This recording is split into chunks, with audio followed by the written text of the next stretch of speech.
পবিত্র শবে বরাত ছাড়াও বছরের যে কোনো সময় হালুয়া খেতে মন চাইলে প্রথমে যে হালুয়ার কথা প্রথমেই আমাদের মনে চলে আসে সেটা হচ্ছে বুটের হালুয়া। আর এই বুটের হালুয়া কিন্তু অথেন্টিক স্বাদ পেতে হলে ঝটপট করে এটা করে ফেলা যাবে না। এটা কিন্তু সময় নিয়ে করতে হয়, মনের মাধুরী মিশিয়ে করতে হয়, অনেক যত্ন করে করতে হয়। আমার প্রিয় ভিউয়ার্স, আসসালামু আলাইকুম। কেমন আছেন আপনারা সবাই? আশা করি মহান আল্লাহ তাআলার রহমতে আপনারা সবাই ভালো আছেন। আলহামদুলিল্লাহ আমিও ভালো আছি। তাই তো আপনাদের মাঝে ফিরে আসলাম চুমকি রান্নাঘর থেকে। আর চুমকি রান্নাঘর মানি তো আপনাদের রান্নাঘর। তো আপনাদের জন্য আজকে আমি নিয়ে এসেছি বুটের হালুয়ার একেবারে অথেন্টিক রেসিপি, যেটা আপনি পাবেন সেই আসল স্বাদ, আসল গন্ধ, ফিরে যাবেন সেই ছোটোবেলায়। তো প্রথমেই দেখতে পাচ্ছেন একটা প্যান নিয়েছি, আর এখানে আমি নিয়েছি 4 টেবিল চামচ তেল, আর বাকিটা নিয়েছি ঘি। মানে আমি এখানে 1.25 কাপ নিয়েছি ঘি আর তেল মিলিয়ে। পরিমাণটা আমি আপনাদেরকে প্রথমেই বলে দিলাম। আর এখন এটা আমি দিয়ে দিয়েছি প্যানের মধ্যে। আর এখানে দেখতে পাচ্ছেন কিছু মশলা, গরম মশলা, সেটা আমি পরে দিব। আর তেলটা কিন্তু গরম হয়ে গিয়েছে, অনেক বেশি গরম করা যাবে না, তাহলে কিন্তু ঘিয়ের যে একটা ফ্লেভার সেটা নষ্ট হয়ে যাবে।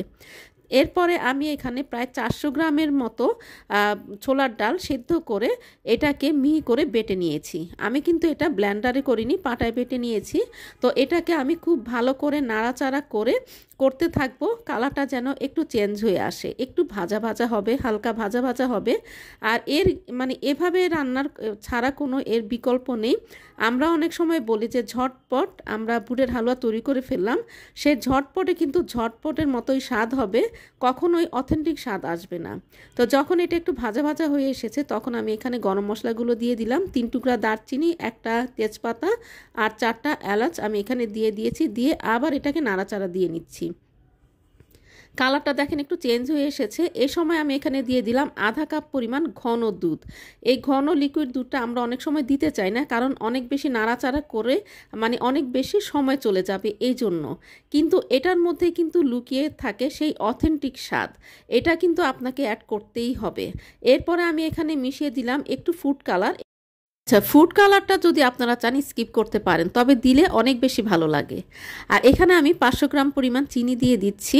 আমার 400 গ্রাম পরিমাণ আমার এখানে ছোলার ডাল ছিল, তো যেহেতু আমি চিনি দিয়ে দিয়েছি এখন এটা এখন লিকুইড ফর্মে চলে আসবে। আর চিনি কিন্তু এর কম দেওয়া যাবে না, কারণ ছোলার ডাল এমন একটা হালুয়া, এটাতে সব কিছুই পরিমাণ মতো হতে হয়। চিনি আপনি চাইলে আরেকটু বেশি দিতে পারবেন, কিন্তু কম দেওয়া যাবে না। এরপরে আমি যে গরম মশলাগুলো সেগুলো উঠিয়ে নিচ্ছি, আর দিয়ে দিলাম সামান্য পরিমাণ একটু লবণ, মানে টেস্টের ব্যালেন্সের জন্য। এবারে আমি দিয়ে দিব একটু 1 চা চামচ পরিমাণ গোলাপ জল। এবারে নাড়াচাড়ার পালা। এবার তো এটা ফুটে উঠবে, ফুটে ফুটে একটু যদি গায়ে ছড়িয়ে ছিটিয়ে না পড়লো তাহলে কিন্তু ছোলার ডালের হালুয়া বানানোর যে আনন্দ সেটাই কিন্তু পাওয়া যাবে না।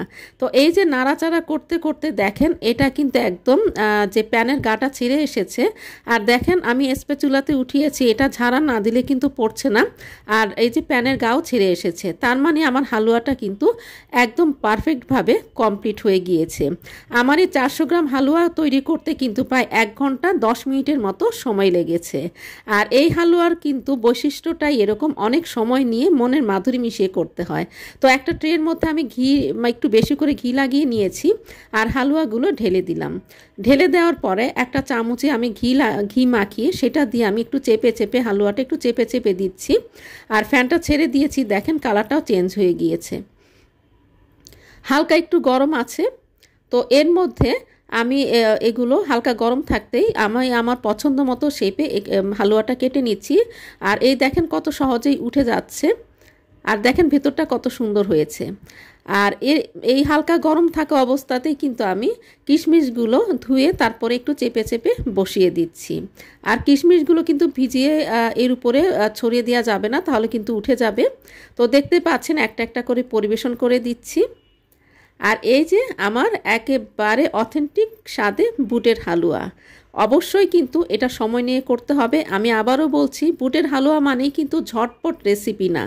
বুটের হালুয়ার আসল স্বাদ পেতে চাইলে এটা কিন্তু আপনাদেরকে সময় নিয়ে অনেক বেশি নেড়ে নেড়ে তারপরে এটাকে রান্না করতে হবে। প্রতিটা স্টেপ আমি যেভাবে ফলো করেছি আপনারাও সেইভাবে ফলো করলে অবশ্যই আসল যে সেই ছোটোবেলার স্বাদ মায়ের হাতের রেসিপিতে আপনারা সেটাই পেয়ে যাবেন।